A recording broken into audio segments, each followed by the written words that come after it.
Okay, game 6 here, and there is Ambassador on the board. So it is probably going to be a long, grueling game. What else is there? There's no plus buy on the board.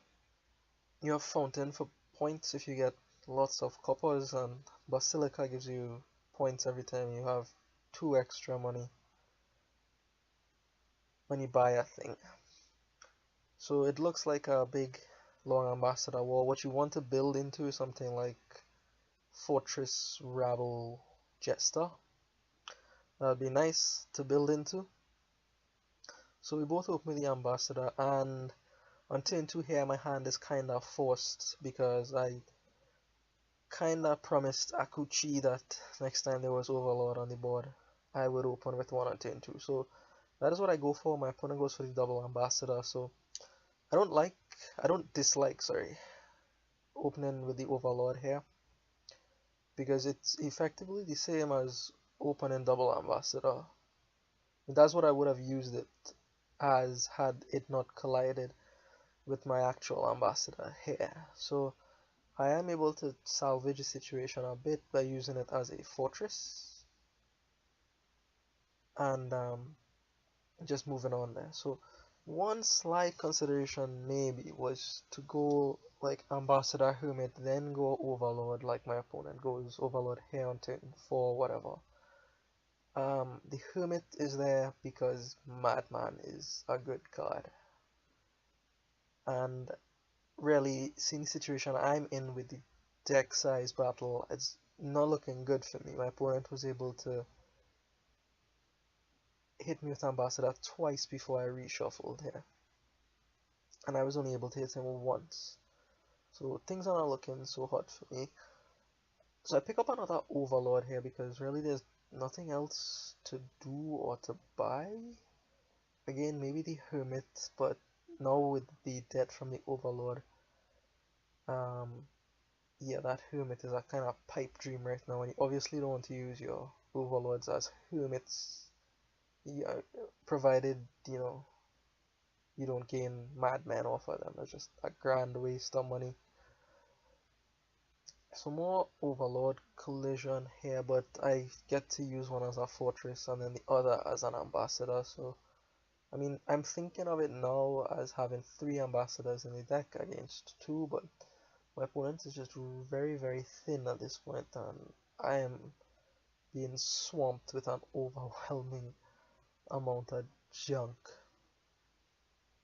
So he uses his Overlord there as a fortress, and I'm going to get junked some more. So we both have now 2 Overlords, which is fairly broke from all the ambassador stuff. So Overlord is kind of the only thing we could afford right now. So look there, my opponent draws his deck, and things are looking very, very suspicious for me right now. So really, like, I thought my opponent would have picked up a curse there, but he doesn't, and because he's in debt. And actually, he's only has 1 copper in his deck, which means it'll take him 8 turns. Well, less than 8 turns because I'm giving him coppers, right? But maybe I shouldn't have been giving him coppers. But I had to clear off my deck, right? There's no way I could have not given him the copper there and force him to take 8 turns before he could do anything meaningful. I wish. Oh, how I wish. But that is not the case. And I mean, in any case, even if he can't buy anything, right, he's still going to put 2 coppers into my deck every single turn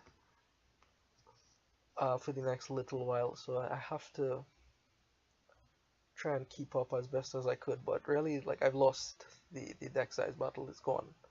It's gone. There's no way I could come back from this at this point. I feel not with the frequency with which he's junking me here. So one small benefit to him being kind of locked, by his debt tokens, meaning he can't do anything until he clears himself from debt, and he's doing it very, very slowly, is that I can actually pay off my debt from my overlords more quickly and actually buy more overlords, which is something. I at least have an advantage in the number of overlords. Well, I will have eventually anyway. So my opponent actually used there for a Jester, his Overlord as a Jester, I guess to try to copy something off the top of my deck, but I mean, my deck is junk. You're not gonna get much out of it. Actually, his deck is quite the opposite. It's actually very, very good. And I use one of mine here as a Jester because I didn't want to trigger the shuffle. And I get an Overlord. How lovely. How lovely. That was great. That was a brilliant feeling. He was not impressed, as you could see in the chat there. But I was thrilled. And another small benefit from losing the deck size battle is that I have the points for Fountain now. I have 10 or more coppers in my deck. That's nice, right? I have some points, so if I could somehow suddenly end the game or quickly end the game, maybe I could win. I don't really see how that's gonna happen though.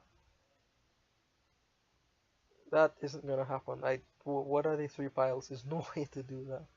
But it is some kind of points advantage that I have over him, so I mean I have to try to make do with whatever advantage that I do have, which is the points from the fountain and more overlords right now. And as it turns out, I will have more overlords um, until the pile is done. So he picks up the penultimate one, and here, so I see 3 of them all together, and I am now going to start using these things for draw.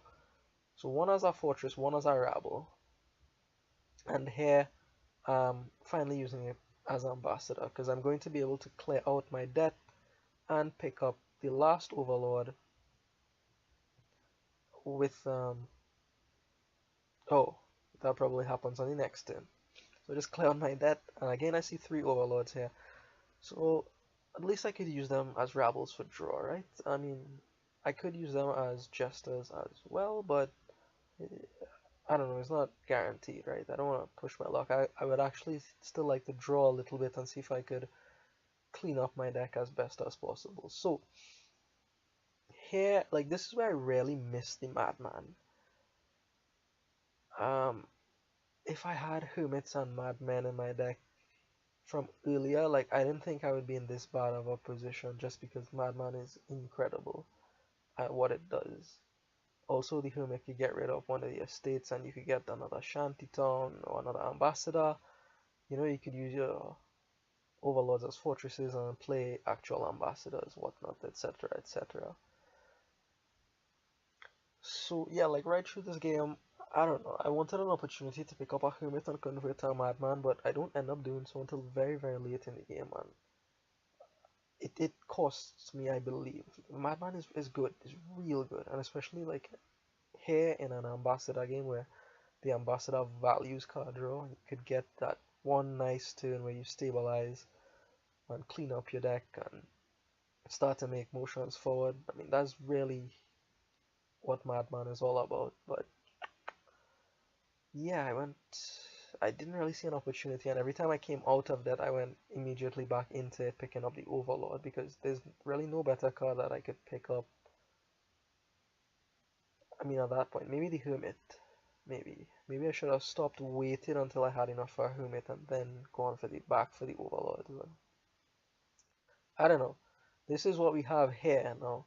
Bunch of Overlord action going on. So we are now both starting to use them for draw. I'm using them as shanty towns when I have no action. Just trying to draw, just trying to clean up as best as possible. It's kinda hopeless. Like real hopeless. What my opponent should do at this point in the game actually is stop, just buy a curse and start pelting that at me. Because I mean, an additional benefit to him pelting coppers at me is, well, you know, my deck becomes very, very consistent. Like as you see here, that's 6 coppers, and like 1 overlord drew into just coppers, right? So it becomes very, very consistent. I pick up an actual rabble here, and looking to just try to build whatever engine I could build. If I could use my overlord as fortresses and then play actual rabbles, that's the plan, right? Because that's my only hope right now. So he's building, right? He's picking up goals and whatnot. He's obviously going for provinces. My only hope is to somehow clean up and rabble lock this man out of the game. That's the only chance that I have. So I need to, make sure I keep up the rabble pressure as best as I possibly could here. I mean, he's playing his rabbles on me, but I mean, my deck is so full of copper, it hardly matters. He gets some good rabbles sometimes and some not so good ones sometimes, but I mean, that's just all in the variance right now. Like this deck, my deck, now just I have to, wait and play with the good turns when they come and just accept the bad turns when they do come because it's not going to be consistent at all. Look at this. Look at this flood. Immense. Tremendous flood. Tremendous flood. So he has 11 now. So he can start going for the provinces, right?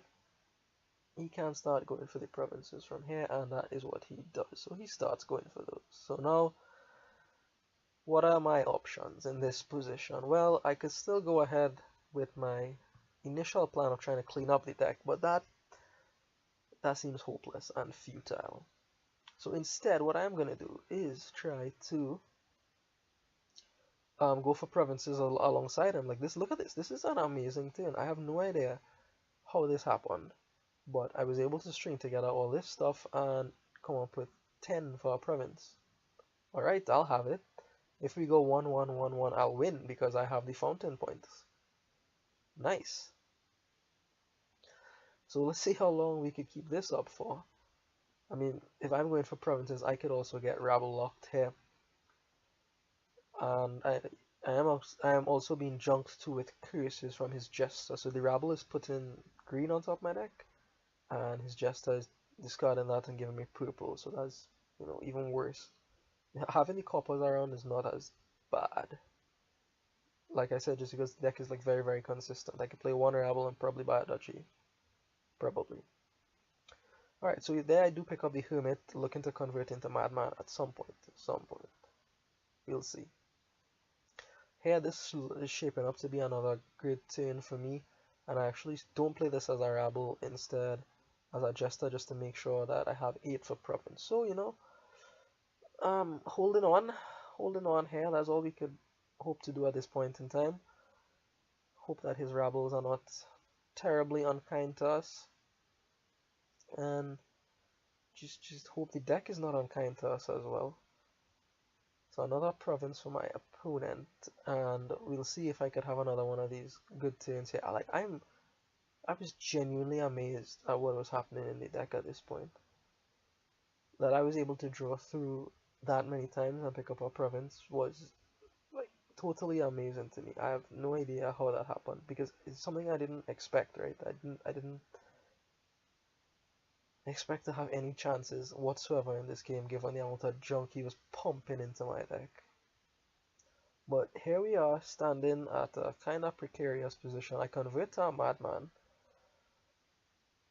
and yeah, my opponent actually doesn't hit 8 this time, so he stalls a bit, which I'm happy about, very happy about.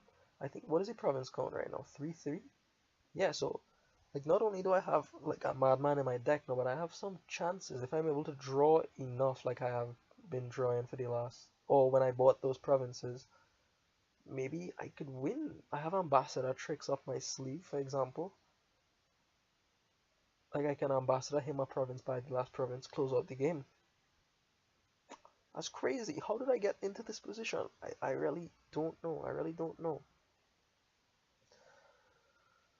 So, now the Madman is in the deck too, right? So that is very, very exciting. I'm looking for that Madman, trying to keep track of where it is. Because if I see that, even if I draw just once with a Rabble and then play a Madman, that'll be very, very, very, very good.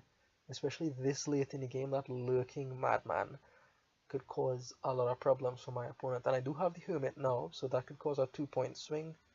Trash could gain a state, for example, so I have to bear that in mind.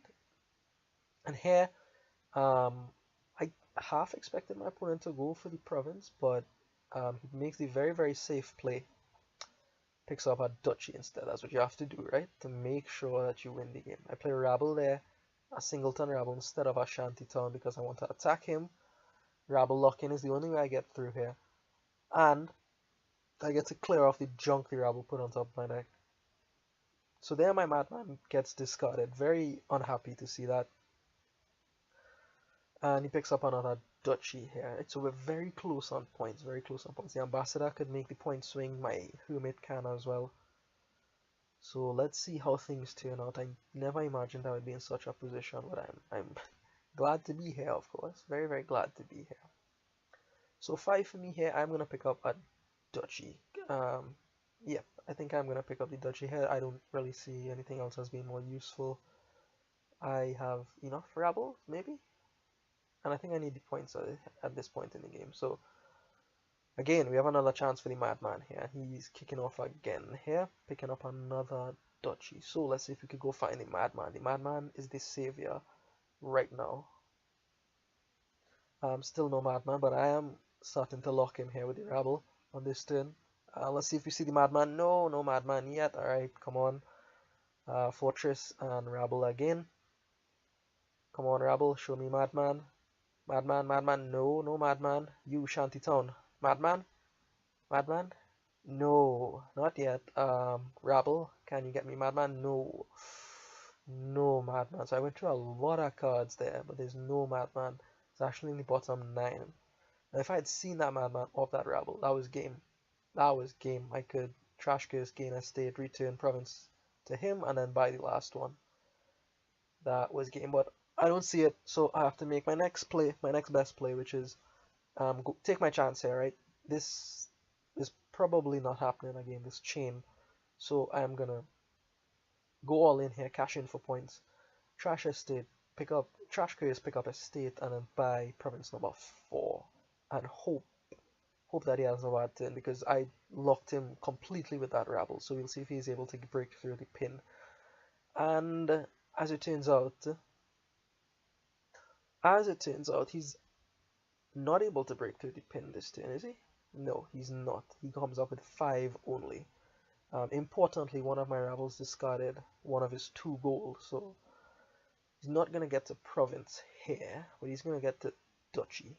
But he doesn't take the duchy, he actually takes a rebel, which I found a bit strange, because now I could make it a little more difficult for him on this turn by picking up an estate, and he needs a little more than just province to win. He's first player, so just picking up the province alone would give me the win.